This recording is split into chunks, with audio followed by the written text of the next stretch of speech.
So today's video, I just wanted to take you behind the scenes of a photography photo shoot that I am about to take for my wholesale line that I am creating.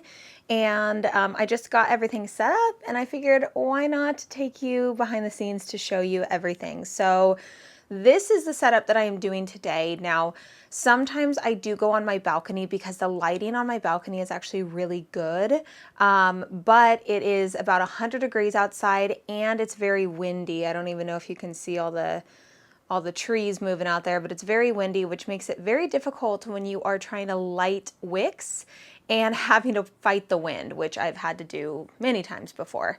So I just wanted to walk you through the products that I have first, and then I will get into the camera that I use, and then also the lighting and everything. So right here, this is actually a replica surface board. So both of these are two separate boards, and I have probably 15 or so. I was collecting them for a good amount of time because they kept coming out with ones that I just loved.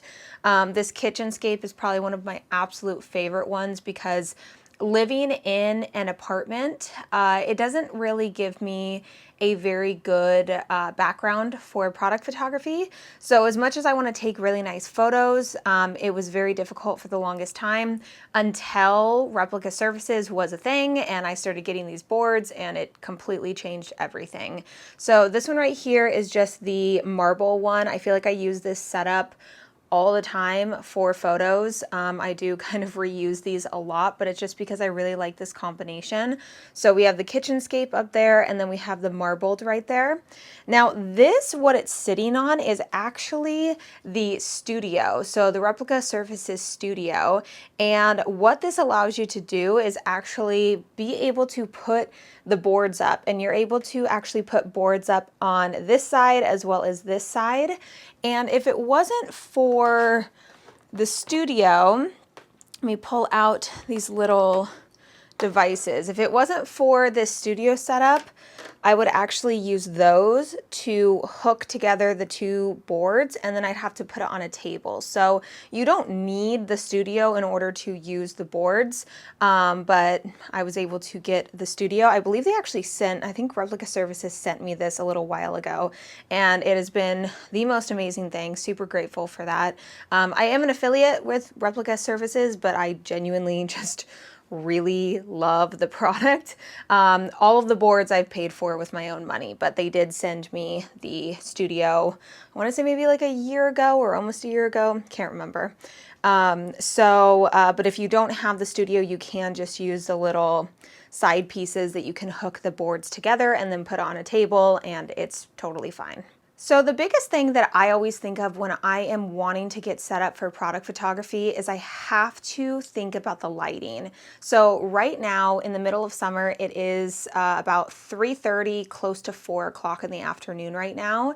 And it's just getting to the point where the sun is starting to kind of shine a lot more into the bedroom. So it's going to light up a lot more of this area. And then also I have my product photography light, which I've had for so long now.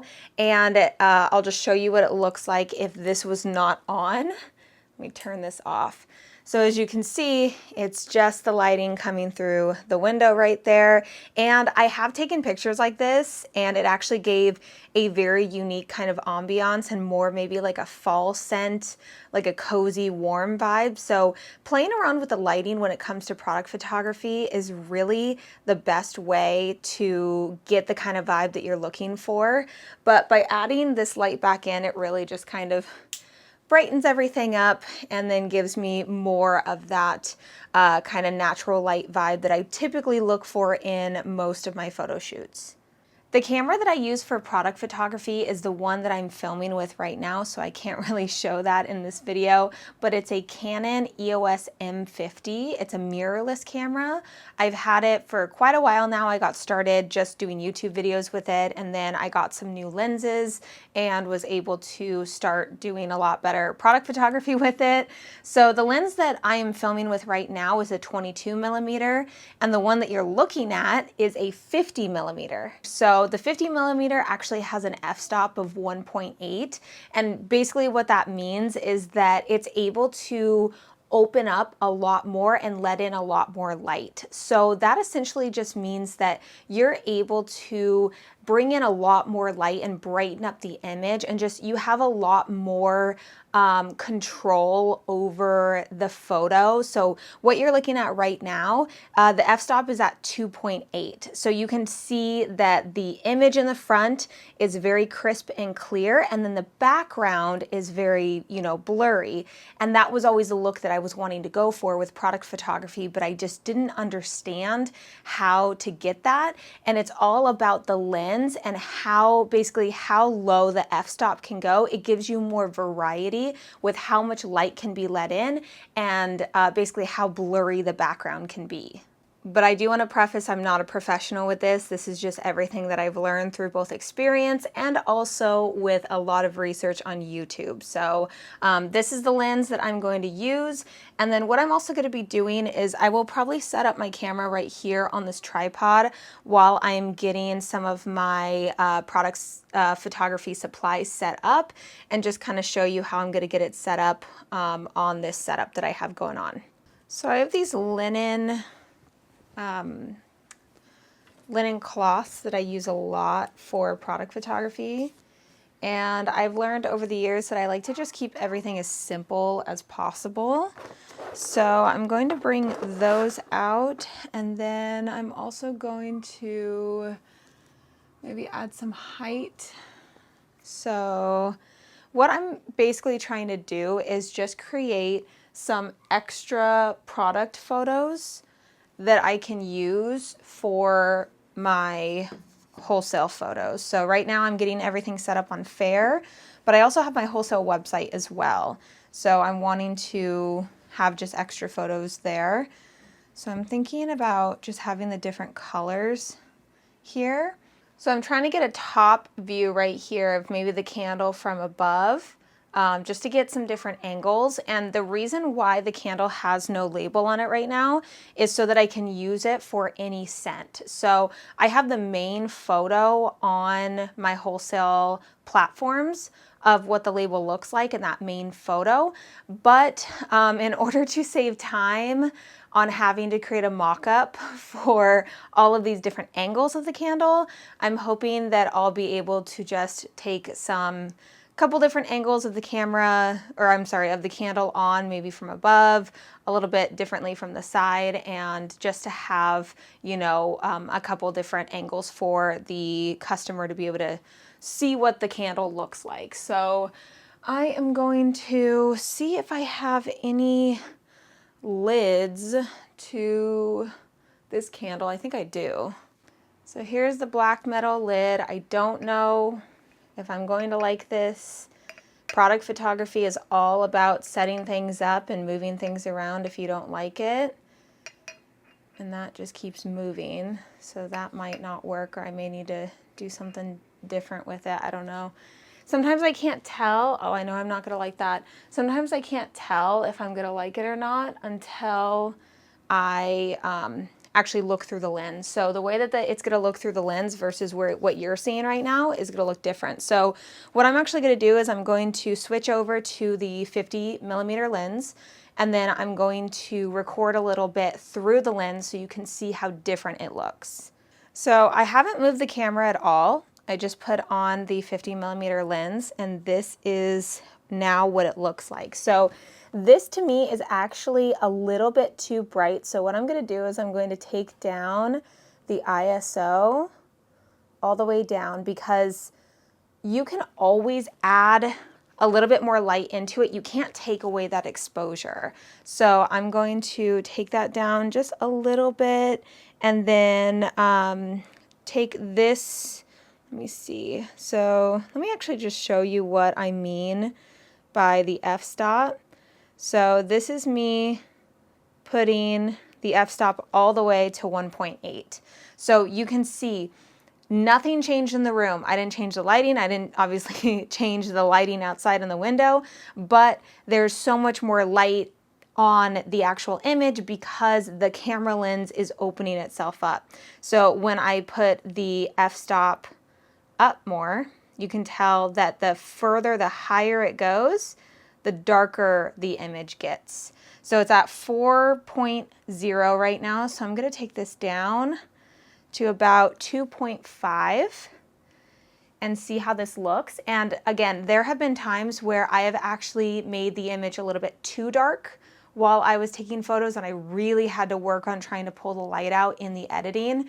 And I thought back and I was like, man, I probably could have had it a little bit brighter during that.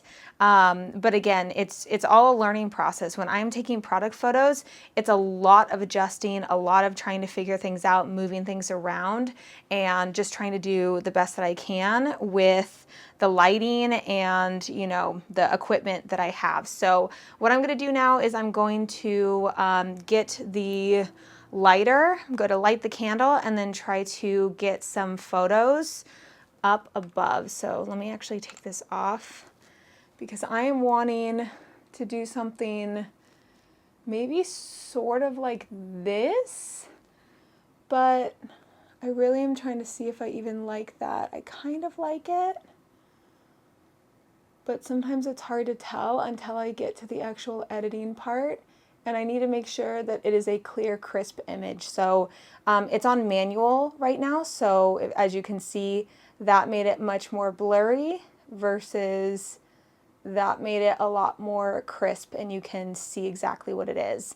But I'm also wondering if I like how these linen cloths are kind of on top of each other. I may move this around a little bit.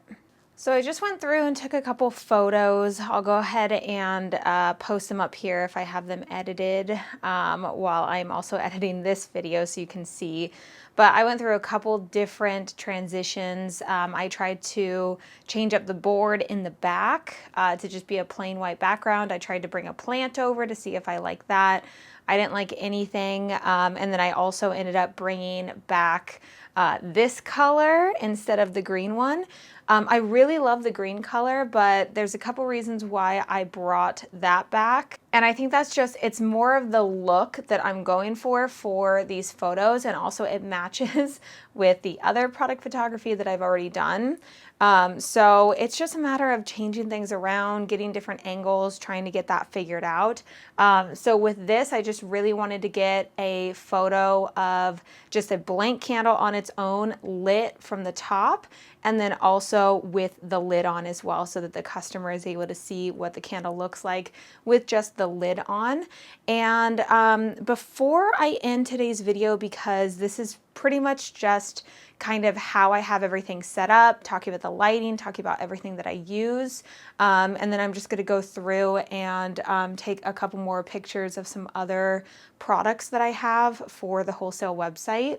But I want to show you how easy it is. I'm gonna come over here, how easy it is to remove these. So when I was taking apart the backgrounds and putting them on, it was very simple. So it just slides in just like that, super easy. And I used to always take pictures with a white background like that. That was always something that I did.